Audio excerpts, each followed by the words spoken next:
Welcome back to Moguts Pelams 2.0, a cute love story, season 2, episode 2.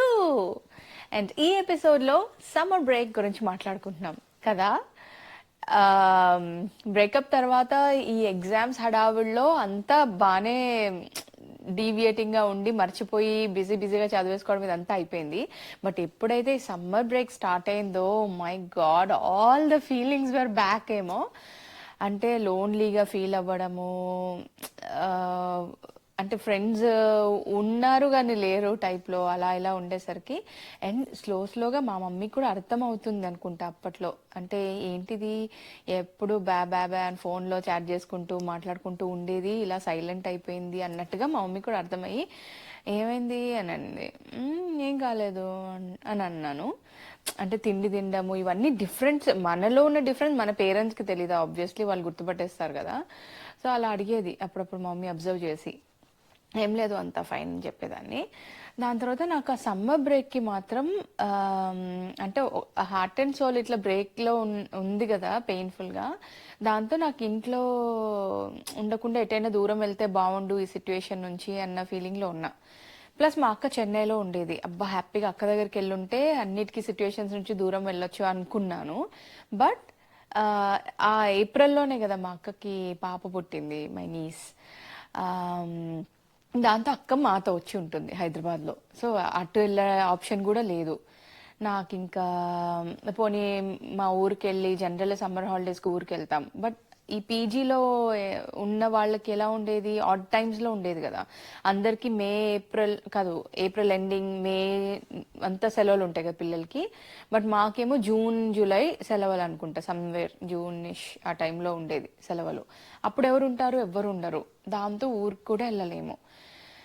ఇంకా సరే అని చెప్పి నేను, మా మమ్మీ వాళ్ళ అన్నయ్య, మా మేనమామ, అప్పట్లో ఖమ్మంలో ఉండేవాళ్ళు.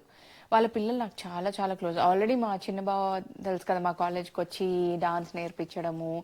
ఆనెస్ట్గా ఫనీ సిచ్యువేషన్, ఆ సిచ్యువేషన్ కూడా తెలుసు.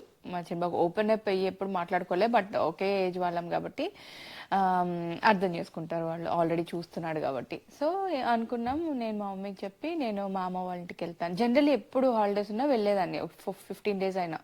మేము చాలా క్లోజ్. మా మేనమామ కూతురు నాకంటే 1 year పెద్దది, she's Sanju.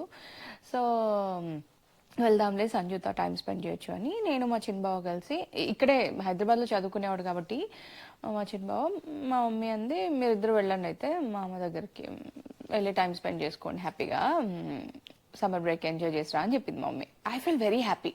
Okay, I'm away from this place, నాకు అట్లీస్ట్ నాకు కొంచెం నా చేంజ్ కావాలి అని అనుకున్నాను నేను. వెళ్ళాం మేము ఖమ్మం వెళ్ళి అక్కడ ఉంటున్నా హ్యాపీగా. మా అత్త వండేవని చాలా బాగా వండుతుంది మా అత్త వంటలు.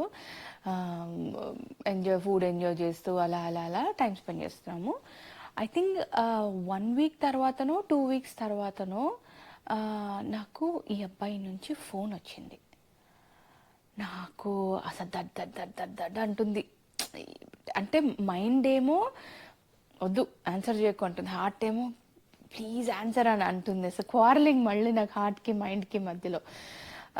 ఎందుకు ఫోన్ వస్తుంది ఇన్ని, అప్పటికే ఆల్మోస్ట్ 1.5 month దాటింది కదా. ఆబ్వియస్లీ ఆ తర్వాత నాకు ఇప్పుడు సడన్గా ఫోన్ రావడం ఏంటి, ఎత్తు వద్దు అనుకుంటూ నేను ఆలోచించుకునేలకు మేబీ నేను హార్ట్ఫుల్ పర్సన్ ఏమో, టక్మని ఎత్తాను ఫోన్. ఎత్తి నేను చాలా వియర్డ్గా ఉంది నాకు, ఎత్తాను కానీ మాట్లాడాలంటే హలో అన్నా అంటే అవతల లేడీ వాయిస్. నేను క్వశ్చన్ మార్క్ ఫేస్తో హలో అని అంటుంటే హాయ్ చందన ఎలా ఉన్నావు అని అడుగుతున్నారు. నేను ఇంకా డౌట్గా ఉన్నాను, ఎవరా అన్నట్టు. నేను బాబీ వాళ్ళ పెద్దక్కని మాట్లాడుతున్నాను, ఎలా ఉన్నావు అని. నేను అప్పుడు మళ్ళీ సడన్గా ఓ హాయ్ అక్క ఎలా ఉన్నారు, నేను బాగున్నాను, మీరు ఎలా ఉన్నారు అంటున్నా. నేను బాగున్నాను చందన, ఏంటి ఇలా క్యాజువల్ టాక్ అయింది, ఎలా ఉన్నావు ఏంటి, ఎగ్జామ్స్ ఎలా రాసావు, సమ్మర్ ఎంజాయ్ చేస్తున్నావు, ఇలాంటి క్వశ్చన్స్ అన్నీ అడుగుతున్నారు. దాని తర్వాత అంత ఫైన్ అక్క అంటే, ఏం లేదు చందన, మా ఇంట్లో ఏదో వ్రతము ఏదో పూజ ఉంది, అదే నిన్ను ఇన్వైట్ చేద్దామని కాల్ చేశాను అని చెప్పారు. ఓ థ్యాంక్ యూ సో మచ్ అక్క ఫర్ ది ఇన్వైట్. అంటే ఈ సాటర్డేనో ఎప్పుడో ఆ వీకెండ్ ఎప్పుడో ఉంది, ఖచ్చితంగా రా అని చెప్పారు. అంటే నేను ఇంట్లో ఐ మీన్ హైదరాబాద్లో ఉండుంటే ఖచ్చితంగా వచ్చేదాన్ని అక్క. నేను ఇలా మా మామయ్య వాళ్ళ ఇంటికి వచ్చాను, ఖమ్మంలో ఉన్నాను. I'm sorry but thank you so much for the invite. And all the best మీకు. వాళ్ళు అప్పుడు ఆస్ట్రేలియా వెళ్ళాలని బాగా చాలా సీరియస్గా ట్రై చేస్తూ ఉన్నారు, నాకు తెలుసు. అప్పుడు ఆ పిల్లాడు చెప్పాడు ముందు నాకు. అయితే దానికి అనుకొని పూజలు ఇవన్నీ దానికి అనుకొని ఆల్ ది బెస్ట్ అక్క, సక్సెస్ఫుల్గా మీకు అంతా స్మూత్గా జరగాలని నేను కోరుకుంటున్నాను అని చెప్పా. ఓ థ్యాంక్ యూ సో మచ్ చందన అని చెప్పి పెట్టేశారు. అయిపోయింది కాన్వర్జేషన్. నాకు ఇంకా ఫోన్ కంటిన్యూ చెయ్యాలి అంటే ఎక్కడ అబ్బాయి తన తీసుకుంటాడో అని, ఒక పక్క తీసుకుంటే బాగుండని ఆశ, మరి లేకపోతే తీసుకోకూడదు, ఆ అబ్బాయి గొంతు ఆ ఊపిరి ఇనే లోపే నేను పెట్టేయాలి అని అనుకున్నాను, నాకు కూడా తెలీదు. ఆ కన్ఫ్యూజన్లో ఓకే అక్క thank you nice talking to you అని నేను టక్మని పెట్టేశాను. ఇంకా ఇంకా ఇంకా దేనికోసం వెయిట్ చేయలేదు. అలా కాన్వర్జేషన్ ఎండ్ అయిపోయింది. సో ఫైనలీ ఆఫ్టర్ 1.5 months తర్వాత తన నుంచి ఒక ఫోన్ రావడం, నన్ను ఇంత డిస్టర్బ్ చేయడం జరిగింది. బట్ కట్ చేస్తే తను కాదు, వాళ్ళ అక్క. ఆ కాన్వర్జేషన్ అలా అయిందనమాట. సో అలా ఆ ఫోన్ కాల్ తర్వాత నేను మళ్ళీ కొంచెం డిస్టర్బ్ అయ్యి లో అయ్యి, అంటే అప్పటి వరకు ఇంకా ఏం లేదు అనుకుని సడన్గా మళ్ళీ అక్కడి నుంచి ఫోన్ రాగానే మళ్ళీ ఒకలాంటి హోప్సో మరి ఆ ఫీలింగ్సో తెలీదు, దాంతో కొంచెం డిస్టర్బ్ అయ్యి డల్గా ఉన్నాను ఏడుస్తూ.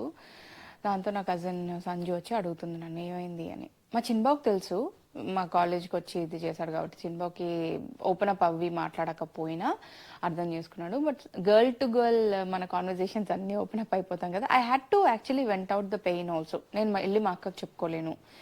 మా అక్క కాలేజ్లో ఉన్నంతసేపు షీ వాజ్ లైక్ మంచి గర్ల్స్ సిబ్లింగ్స్ అయితే ఎట్లా ఓపెన్ అప్ అయి మాట్లాడుకుంటారు. But after marriage she change lot అనిపించింది నాకు. మరి పెళ్ళాక అందరు ఆడవాళ్ళు మారుతారో లేదో నాకు తెలీదు. But I couldn't even talk to my sister.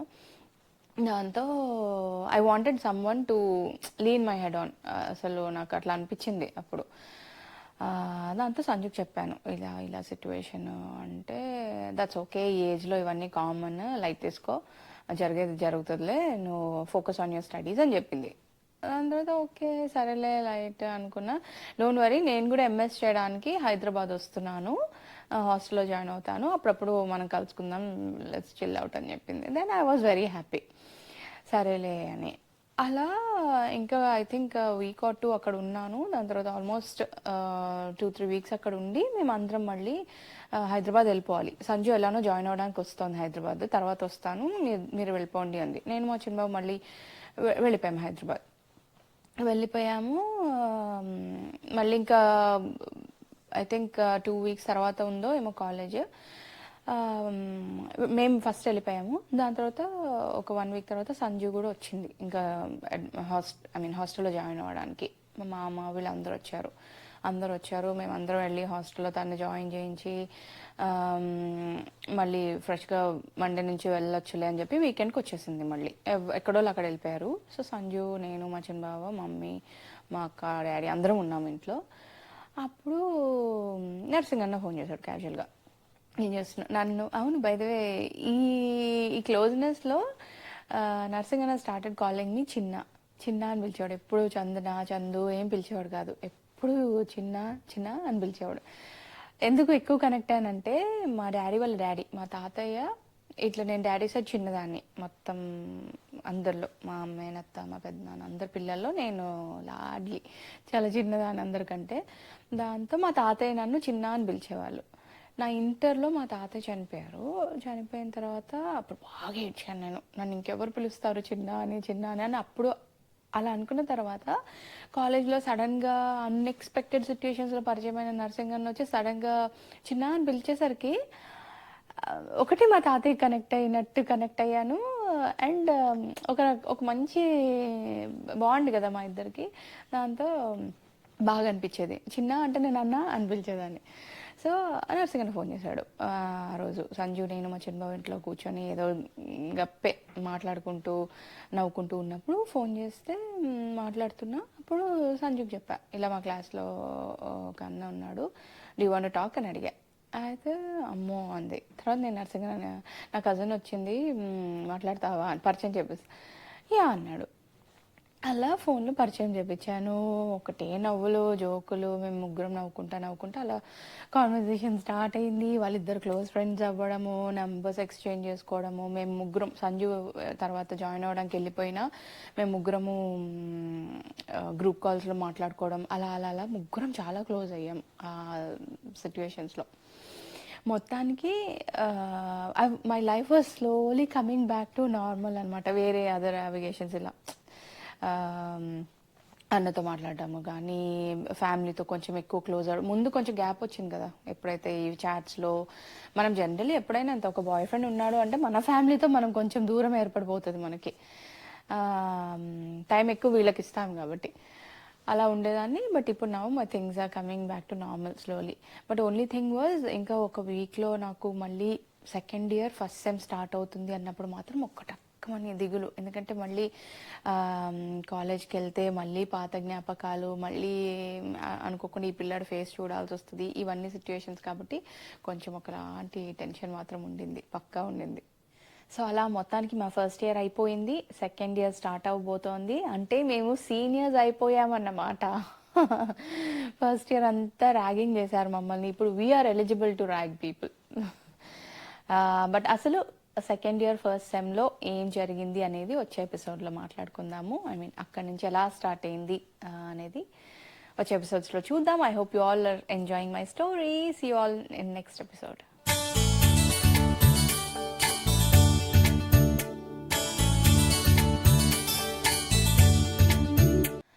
ఈ ఎపిసోడ్లో నేను మీ అందరి కోసం తీసుకొచ్చిన ఒక beautiful melody from my very favourite music album ఆనందం.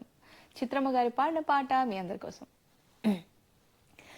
గగనాన్ని నేలని కలిపే వీలుందని చూపేలా ఈ వింతల వంతెన ఇంకా ఎక్కడి దాకా, చూసేందుకు అచ్చంగా మన భాషే అనిపిస్తున్నా అక్షరము అర్థం కాని విధిరాత, కన్నులకే కనబడని మమతల మధురిమతో హృదయాలను కలిపే శుభలేఖ. ఎవరైనా ఎప్పుడైనా ఈ చిత్రం చూసారా, నడిరాత్రి తొలివేకువ రేఖ, నిదురించే రెప్పలపై ఉదయాలను చిత్రించే ఒక చల్లని మది పంపిన లేఖ. I hope you all enjoyed this beautiful melody. See you all in next episode. Bye bye.